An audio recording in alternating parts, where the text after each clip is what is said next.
முயல் குட்டியும் நிறைய நண்பர்களோட இருந்தது. எப்பவும் அந்த முயல் குட்டி அதோட நண்பர்கள் கூடவே இருக்கும்.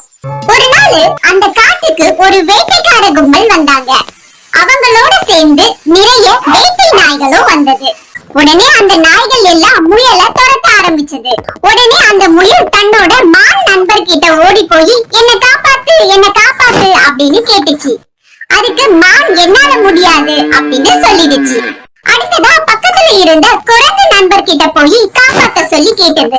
அதுக்கு குரங்கும் என்னால முடியாது. அதுக்கப்புறமா தான் முயலுக்கு புரிஞ்சது, ஒரு ஆபத்துன்னு வரும்போது தன்னோட நிலைமைய தான் சரி பண்ணணும். உடனே பக்கத்துல இருக்கிற அடர்ந்த புதருக்குள்ள போய் ஆடாம அசையாம உட்கார்ந்துகிட்டு இருந்தது.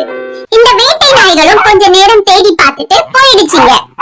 அப்புறமா முயல் நண்பர்களோட பொழுதுபோக்குக்காக மட்டுமே பேச ஆரம்பிச்சது. முழுமையா நம்புறத விட்டுடுச்சு.